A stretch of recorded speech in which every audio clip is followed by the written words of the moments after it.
ഈ വർഷം നിങ്ങളുടെ ജീവിതത്തിൽ വിക്ടോറിയസ് ആകാൻ പ്രാരംഭമായി ദൈവം നൽകുന്ന ഒരു ആലോചന, നിങ്ങളുടെ എല്ലാവരുടെയും ഉള്ളിൽ ദൈവത്തിൻ്റെ സ്നേഹം ഉണ്ടാകണം. ഒന്നാമതായി എന്നിലും നിങ്ങളിലും ഉണ്ടാകേണ്ടത് ഒരു സ്നേഹമുള്ള ഹൃദയമാണ്.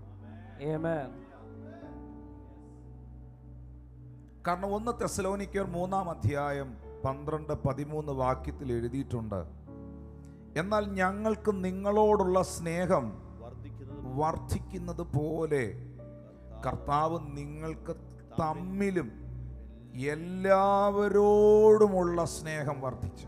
പറഞ്ഞ എല്ലാവരോടും, അകത്തുള്ളവരോട്, പുറത്തുള്ളവരോട്, എല്ലാവരെയും സ്വീകരിക്കുന്ന, എല്ലാവരെയും ഉൾക്കൊള്ളുന്ന, എല്ലാവരെയും മനസ്സിലാക്കുന്ന ഒരു ഹൃദയം നമുക്കുണ്ടെങ്കിൽ മാത്രമേ എല്ലാവരും നമ്മുടെ അടുക്കൽ വരാൻ ഇഷ്ടപ്പെടത്തുള്ളൂ. അല്ലെ, നിന്നെ കാണുമ്പം തന്നെ അവർ പൊക്കോളും. ഹല്ലേലൂയ. സ്നേഹം കൊടുത്താൽ മതി. പറഞ്ഞ സ്നേഹം കൊടുത്താൽ മതി. സ്നേഹമില്ലായ്മ ഉള്ളിടത്ത് ഒരെണ്ണം അടുക്കുകയില്ല. എന്നാൽ ഞങ്ങൾക്ക് നിങ്ങളോടുള്ള സ്നേഹം വർദ്ധിക്കുന്നത് പോലെ കർത്താവ് നിങ്ങൾക്ക് തമ്മിലും എല്ലാരോടുമുള്ള സ്നേഹം വർദ്ധിച്ച് കവിയുമാറാ. സ്നേഹം വർദ്ധിച്ച് കവിയുമാറാ. നമ്മുടെ റൂട്ട് അവിടെയാണ്. ഒരു വൃക്ഷത്തിന്റെ വേര് എവിടെയാണോ നിൽക്കുന്നത്, വേരെന്ത് ചെയ്യും? വേരെവിടെയാണോ നിൽക്കുന്നത് അതിൻ്റെ ചുവട്ടിൽ വരുന്നതാണ് വേര് വലിച്ചെടുക്കുന്നത്. ഒരു വൃക്ഷം നിൽക്കുമ്പോൾ അതിൻ്റെ ചുവട്ടിൽ നല്ല പച്ചവെള്ളമാണ് ഒഴിച്ചു കൊടുക്കുന്നെങ്കിൽ ആ പച്ചവെള്ളമാണ് അത് വലിച്ചെടുക്കുന്നത്. മണ്ണെണ്ണയാണ് ഒഴിച്ചു കൊടുക്കുന്നതെങ്കിലോ അത് ഉണങ്ങിപ്പോവും. കാരണം എന്താ ഉണങ്ങിപ്പോയേ? ആ വളം ഇട്ടപ്പോൾ അതൊരു വേണ്ടാത്ത വളമായിരുന്നു, ഒരു കെമിക്കലായിരുന്നു, ഒരു പോയിസൺ ആയിരുന്നു. അത് അതിൻ്റെ മൂട്ടിൽ ഇട്ടപ്പോൾ എന്താണ് അത് ഉണങ്ങിപ്പോയത്? ഒന്ന്, ആ വൃക്ഷത്തിനത് താങ്ങാൻ കഴിഞ്ഞില്ല. 2, ആ വേര് അതിനകത്ത് കയറി പിടിച്ചു.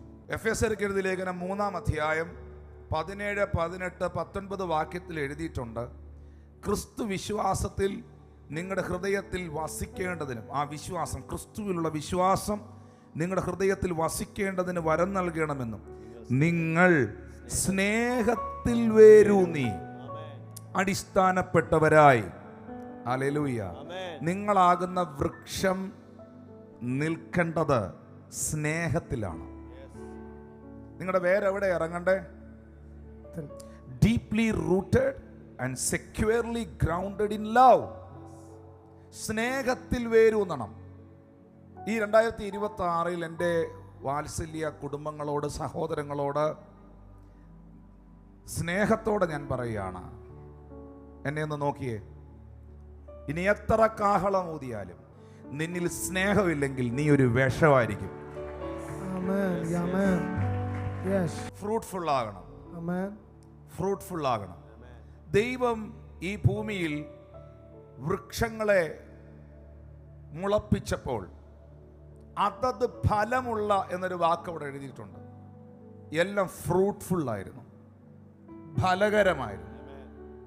നിങ്ങൾ അധികം ഫലം കായ്ക്കേണ്ടതിന് എന്ന് യേശു പറയുന്നു. More fruitful. അപ്പൊ ഫ്രൂട്ട്ഫുൾ ആകാൻ നിങ്ങൾക്ക് കഴിയണമെങ്കിൽ നിങ്ങളുടെ റൂട്ട് എവിടാണ്, നിങ്ങളുടെ വേരെവിടെയാണ് എന്നതിൻ്റെ അടിസ്ഥാനത്തിലാണ്. പണത്തിലായിരിക്കരുത് വേരിറങ്ങേണ്ടത്. അധികാരത്തിലും അധികാരത്തിൻ്റെ ദുരാഗ്രഹങ്ങളിലും പദവികളിലും ആയിരിക്കരുത് വേരിറങ്ങേണ്ടത്. സ്നേഹത്തോടെ പറയുക, സ്വാർത്ഥതകളിലായിരിക്കരുത് വേരിറങ്ങേണ്ടത്.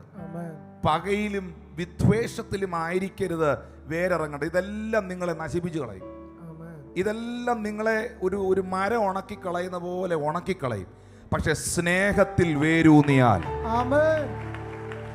നിങ്ങളുടെ ഭാര്യയോട്, നിങ്ങളുടെ ഭർത്താവിനോട്, നിങ്ങളുടെ മക്കളോട്, നിങ്ങളുടെ ദൈവദാസനോട്, നിങ്ങളുടെ സഭയോട്, നിങ്ങളുമായി ഡേ ടു ഡേ ലൈഫിൽ ഇടപഴകുന്നവരോട് ആ ഒരു സ്നേഹം നിങ്ങൾക്കുണ്ടാകണം. ആ സ്നേഹത്തിൽ വേരൂന്നാൻ പറ്റിയില്ലെങ്കിൽ കയ്പിൻ്റെ വേര് മുളയ്ക്കും. പറഞ്ഞേ, കയ്പിൻ്റെ വേര് മുളയ്ക്കും. 19-ാം വാക്യത്തിൽ പറയുന്നു, പരിജ്ഞാനത്തെ കവിയുന്ന സ്നേഹത്തെ അറിയാൻ നിങ്ങൾ പ്രാപ്തരാകുകയും ദൈവത്തിന്റെ എല്ലാം നിറവോളവും നിങ്ങൾ നിറഞ്ഞു വരണം. അടുത്തിരിക്കുന്ന പറഞ്ഞാട്ടെ, നിങ്ങൾ നിറഞ്ഞു വരണം, സ്നേഹത്തിൽ നിങ്ങൾ നിറയണം. തെസലോനിക്ക സഭയോട് പൗലോസ് പറഞ്ഞു, നിങ്ങൾക്ക് തമ്മിലുള്ള സ്നേഹം വർദ്ധിച്ച് കവിയണം, ഓവർഫ്ലോ ചെയ്യണം, അത് കവിയുമാറാകണം. എഫെസോസിലെ സഭയ്ക്ക് ലേഖനം എഴുതുമ്പോൾ എഫേസ്യ ലേഖനത്തിൽ പൗലോസ് പറയുന്നു, ആ പരിജ്ഞാനത്തെ കവിയുന്ന ക്രിസ്തുവിൻ്റെ സ്നേഹത്തെ നിങ്ങൾ അറിഞ്ഞിട്ട് ദൈവത്തിൻ്റെ എല്ലാ നിറവോളവും നിങ്ങൾ നിറഞ്ഞു വരണം. 20-ാമത്തെ വാക്യത്തിൽ രേഖപ്പെടുത്തിയിരിക്കുന്നു, എന്നാൽ നിങ്ങൾ അങ്ങനെ ഒരാളാണെങ്കിൽ നിങ്ങൾ ചോദിക്കുന്നതിലും നനയ്ക്കുന്നതിലും അത്യന്തപരമായി ചെയ്യുവാൻ. അതാ ഞാൻ പറഞ്ഞേ, അതുകൊണ്ടാ ഞാൻ പറഞ്ഞേ, എത്ര കാഹളമൂതിയാലും നിന്റെ സകല ചരിത്രവും പറഞ്ഞ് നിന്നോട് പ്രവചിച്ചാലും നിന്റെ അകത്ത് ദൈവസ്നേഹം ഇല്ല എങ്കിൽ ദൈവത്തിന് നിങ്ങളിൽ വർക്ക് ചെയ്യാൻ കഴിയുകയില്ല. നീ പ്രൈഡിലല്ല നടക്കേണ്ടത്, മറ്റുള്ളവനോടുള്ള ഈഗോയിലല്ല നീ നടക്കേണ്ടത്, വിദ്വേഷത്തിലല്ല നടക്കേണ്ടത്, പകയും വെച്ചോണ്ടല്ല നീ നടക്കേണ്ടത്. ഈ 2026 നീ സ്നേഹത്തിൽ നടക്കുവാൻ കർത്താവ് നിന്നെ അറിയിക്കുക.